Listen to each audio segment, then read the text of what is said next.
जैसा कि मैंने आप लोगों को अडोबी InDesign स्टार्ट करवाते हुए ही बताया कि InDesign का इस्तेमाल हम आम तौर पे वहाँ पे करते हैं जहाँ पे टेक्स्ट का हम ज़्यादा इस्तेमाल कर रहे हों, जैसे कि मैगज़ीन्स वगैरह, बुक्स वगैरह और दीगर पब्लिकेशंस।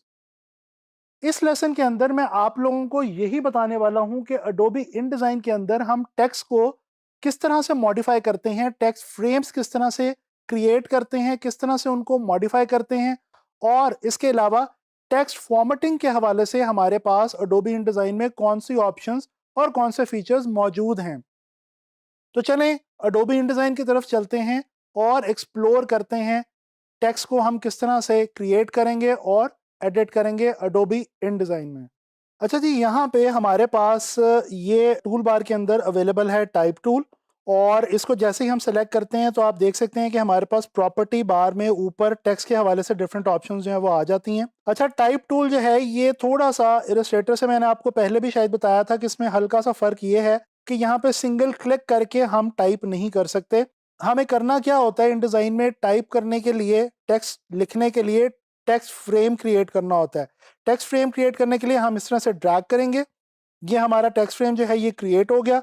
अब मैं इसके अंदर फॉर एग्जांपल कुछ भी डमी टेक्स्ट जो है वो मैं अपनी तरफ से वैसे ही मैं ऐड कर देता हूँ, टाइप कर देता हूँ, तो ये देखें ये मेरी टाइपिंग हो रही है। अगर मैं कंट्रोल A प्रेस करूँ तो ये जो सारा मैंने टेक्स्ट लिखा है ये सारे का सारा सिलेक्ट हो जाएगा और यहाँ से आके मैं इसकी जो फॉर्मेटिंग है वो कर सकता हूँ। अच्छा, फॉर्मेटिंग पे मैं अभी थोड़ी देर बाद में आऊँगा, पहले मैं आपको ये जो टेक्स्ट फ्रेम है इसके हवाले से कुछ मज़ीद बातें जो है वो मैं आपको बताना चाहता हूँ। अच्छा, इसको मैं यहाँ से डिलीट कर रहा हूँ। मैं क्या कर रहा हूँ कि मैं दोबारा टेक्स्ट फ्रेम लेता हूँ। यहाँ पे एक बड़ी इंटरेस्टिंग ऑप्शन हमारे पास मौजूद है जी, वो ये है कि हम फाइल में आके यहाँ से प्लेस कर सकते हैं टेक्स्ट इस फ्रेम के अंदर। यानी कि हमारे पास अगर फॉर एग्जांपल कोई माइक्रोसॉफ्ट वर्ड की या नोटपैड की कोई एक फाइल अवेलेबल है जिसमें टेक्स्ट लिखा हुआ है। मैंने अभी एक डमी टेक्स्ट की एक जो फाइल है वो बना के रखी हुई है। मैं वहाँ से जाके प्लेस कर सकता हूँ इस फ्रेम के अंदर टेक्स्ट को। इसकी शॉर्ट की कंट्रोल डी है।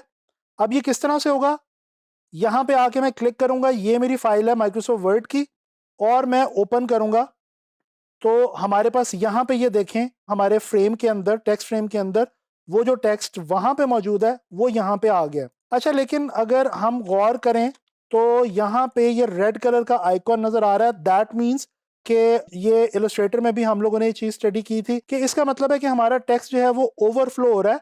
और अगर हम इसको थोड़ा सा नीचे लेके जाएं तो ये देखें हमारा टेक्स्ट मजीद अभी यहाँ पे काफी सारा अवेलेबल है।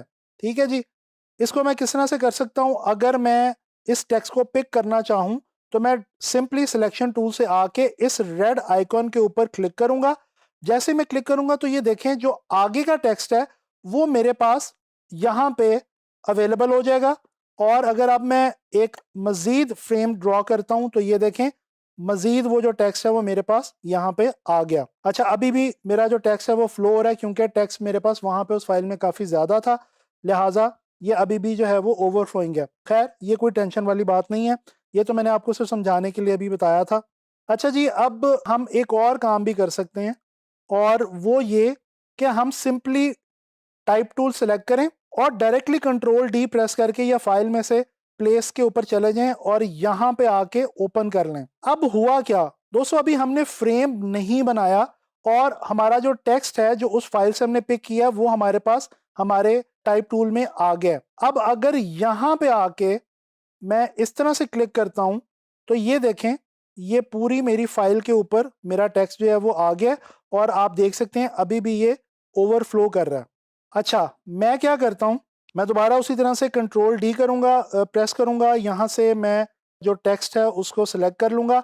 यहाँ पे एक और ऑप्शन मेरे पास मौजूद है कि अगर मैं यहाँ पे शिफ्ट होल्ड करूं तो ये देखें एक कर्व सी बन रही है। अगर शिफ्ट होल्ड करके मैं यहाँ पे प्रेस करता हूं तो ये देखें पेज ऐड हो गया।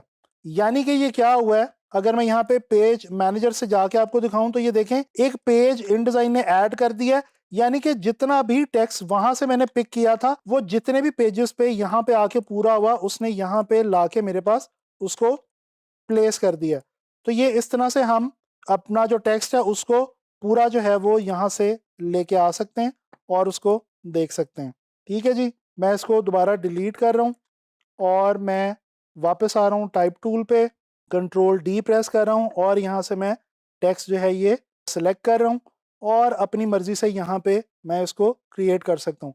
अच्छा, फिर एक और काम भी हम कर सकते हैं। अगर फॉर एग्जांपल हम कॉलम ले लें, जिस तरह से ये एक कॉलम है हमने लिया, ठीक है, और इसी तरह से मैं सिलेक्शन टूल से वापस आके यहाँ से दोबारा अगेन एक कॉलम उसी तरह का लेके इसी टेक्स्ट को उस तरह से कॉलम्स के अंदर भी मैं प्लेस कर सकता हूँ। अच्छा, मैंने आपको अभी थोड़ी देर पहले बताया, इसको सिलेक्शन टूल से अगर हम सिलेक्ट करें तो ये देखें हम अपने इस टेक्स्ट फ्रेम को हॉरिजॉन्टली और वर्टिकली हम बढ़ा भी सकते हैं और हम इसको कम भी कर सकते हैं। ठीक है जी, तो ये हमारे लिए बिल्कुल आसान है और इसमें कोई बिल्कुल भी टेंशन वाली बात नहीं है। तो ये दोस्तों आप लोगों ने देखा है कि हम लोगों ने टेक्स्ट फ्रेम को किस तरह से क्रिएट किया और किस तरह से हम उसको मॉडिफाई कर सकते हैं। अब चलें थोड़ा सा हम आते हैं टेक्स्ट फॉर्मेटिंग की तरफ और देखते हैं कि हम टेक्स्ट को फॉर्मेट जब करना चाहें इन डिज़ाइन में तो हमारे पास कौन कौन सी ऑप्शंस मौजूद हैं। अच्छा, अगर मैं इस टेक्स्ट फ्रेम के ऊपर आके सिलेक्शन टूल से डायरेक्टली सिलेक्ट करूं तो ये सिर्फ ओवरऑल मेरा जो पूरा जो फ्रेम है वो सिलेक्ट होता है। ठीक है जी, लेकिन अगर मैं डबल क्लिक करूं तो ये देखें मैं अपनी किसी भी लाइन के अंदर जो है वो उसको सिलेक्ट कर सकता हूं। इसी तरह से अगर मैं 3-4 बार इसको यहाँ पे आके क्लिक करूंगा तो मेरी पूरी एक लाइन सिलेक्ट हो जाएगी और अगर उससे भी ज्यादा बार मैं करूंगा तो ये देखें पहले एक पैराग्राफ और फिर पूरा मेरा जो टेक्स्ट है वो सारे का सारा सिलेक्ट हो जाएगा। या सिंपली आके मैं यहाँ पे डबल क्लिक करूँ और कंट्रोल ए प्रेस कर दूं तो भी मेरा सारा जो टेक्स्ट है वो सारे का सारा सिलेक्ट हो सकता है। अच्छा जी, अब हम जरा देखते हैं, टाइप टूल पे आते हैं, यहाँ पे आके हम ड्रैग कर लेते हैं और ये हमने थोड़ा सा टेक्स्ट जो है वो सिलेक्ट कर लिया। अब यहाँ पे हमारे पास दो ऑप्शंस हैं टेक्स्ट को फॉर्मेट करने की। एक ऑप्शन है कैरेक्टर फॉर्मेटिंग और एक है पैराग्राफ फॉर्मेटिंग। अच्छा दोस्तों, इन दोनों ऑप्शंस में हमारे पास ज्यादातर ऑप्शंस वही हैं जो कि इलस्ट्रेटर में हम ऑलरेडी देख चुके हैं, तो मैं आपको सिर्फ उनके बारे में बताऊंगा। मैं तमाम ऑप्शंस रिपीट नहीं करूंगा क्योंकि वो ऑलरेडी इलस्ट्रेटर में मैं आपको काफी डिटेल में समझा चुका हूं। जैसे कि यहाँ पे आप फॉन्ट चेंज कर सकते हैं, यहाँ पे आप फॉन्ट का स्टाइल चेंज कर सकते हैं। इसी तरह से यहाँ पे अगर हम आके देखें तो आप लीडिंग जो है वो ऐड कर सकते हैं। ठीक है जी, लीडिंग आपको याद होगा कि लाइनों के बीच में जो आपस में हॉरिजॉन्टल डिस्टेंस होता है। इसी तरह से यहाँ पे आप ऑल कैप्स की ऑप्शन है, सुपरस्क्रिप्ट की ऑप्शन है, अंडरलाइन की ऑप्शन है। ठीक है, और यहाँ पे हमारे पास स्मॉल कैप्स की ऑप्शन है, फिर इसी तरह से सबस्क्रिप्ट है और हमारे पास स्ट्राइक थ्रू की ऑप्शन है। ये सारी चीज़ें मैं आपको इलस्ट्रेटर में भी ऑलरेडी बता चुका हूँ। इसी तरह से कर्निंग की ऑप्शन हमारे पास मौजूद है कि अगर किसी एक खास अल्फ़ाबेट का जो हम डिस्टेंस बढ़ाना या कम करना चाहें किसी दूसरे अल्फ़ाबेट से तो वो हम किस तरह से यहाँ से कर सकते हैं, ये भी हम इलस्ट्रेटर में देख चुके हैं। बिल्कुल उसी तरह से यहाँ पे भी मौजूद है ये ऑप्शन। और ट्रैकिंग हमारे पास यहाँ पे मौजूद है। ट्रैकिंग क्या करती है, आपको याद होगा कि एक लाइन के अंदर जितने अल्फ़ाबेट्स हैं वो तमाम अल्फ़ाबेट्स के आपस का जो हॉरिजॉन्टल डिस्टेंस है वो कम ज़्यादा हो सकता है। यहाँ से इस ऑप्शन से आके इसको मैं फ़िलहाल 0 कर रहा हूँ। इसके बाद यहाँ से आप वर्टिकल स्केल बढ़ा सकते हैं, आप बेस लाइन को शिफ्ट कर सकते हैं, यानी ये जो बेस लाइन है जिसके ऊपर ये टेक्स्ट लिखा हुआ है वो ऊपर या नीचे आप लेके जा सकते हैं। इसके अलावा आप हॉरिजॉन्टली स्केल इसका बढ़ा सकते हैं, कम कर सकते हैं। इसी तरह से आप इसको स्क्यू कर सकते हैं फ़ॉन्ट को, यानी कि टेढ़ा कर सकते हैं, इन्वर्ट कर सकते हैं किसी एक साइड पे। यहाँ से आप इसका कलर चेंज कर सकते हैं और आप इसके स्ट्रोक को चेंज कर सकते हैं। तो ये हैं कैरेक्टर फॉर्मेटिंग की चीज़ें। और चलें अब आते हैं हम, पहले मैं इन ऑप्शंस को जो मैंने चेंज किए हैं इनको मैं थोड़ा सा वापस ले आऊँ ताकि हम आगे मूव ऑन कर सकें। अच्छा जी, अब ये पूरा एक पैराग्राफ मैं यहाँ से सेलेक्ट कर रहा हूँ और मैं आ रहा हूँ यहाँ पे पैराग्राफ वाली ऑप्शंस पे। अच्छा जी, ये चीज़ें भी हमने पहले से देख रखी हैं, दोबारा एक बार ओवरव्यू दे देता हूँ आपको।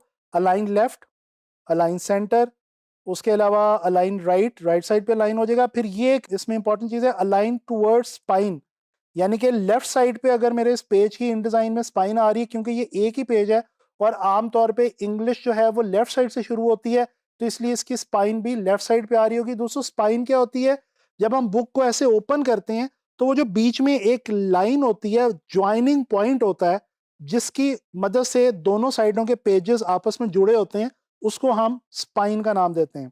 इसी तरह से हमारे पास ये अलाइन अवे फ्रॉम स्पाइन की ऑप्शन भी मौजूद है, आप उसको अलाइन अवे भी कर सकते हैं। इसके अलावा हमारे पास यहाँ पे स्पेस बिफोर और की ऑप्शन मौजूद है और इसके अलावा स्पेस आफ्टर की ऑप्शन मौजूद है। ये पैराग्राफ के बाद या पैराग्राफ से पहले अगर आप स्पेस ऐड करना चाहते हैं तो वो आप यहाँ से कर सकते हैं। इस तरह से एक और इम्पॉर्टेंट ऑप्शन यहाँ पे मैं आपको दिखाऊं कि ड्रॉप कैप, ये मैंने एक अल्फ़ाबेट यहाँ पे सेलेक्ट किया और मैं इसको बढ़ाना चाह रहा हूँ। आप लोगों ने अक्सर देखा होगा किसी पैराग्राफ का किसी बुक में एक जो फर्स्ट अल्फ़ाबेट होता है उसका साइज़ बड़ा होता है, बाकी पैराग्राफ एक ख़ास रूटीन पे चल रहा होता है। तो ये वाली ऑप्शन भी यहाँ से हम पिक कर सकते हैं। इसके अलावा यहाँ से आप शेडिंग वगैरह चेंज कर सकते हैं, बुलेट्स ऐड कर सकते हैं और इसके अलावा आप नंबरिंग भी दे सकते हैं किसी भी टेक्स्ट को, और ये बाकी ऑप्शंस वही कैरेक्टर वाली ऑप्शंस हैं। तो ये है हमारी टेक्स्ट फॉर्मेटिंग की ऑप्शंस एडोबी इनडिज़ाइन में, जिनकी मदद से हम इनडिज़ाइन में टेक्स्ट को फॉर्मेट कर सकते हैं और एडिट कर सकते हैं।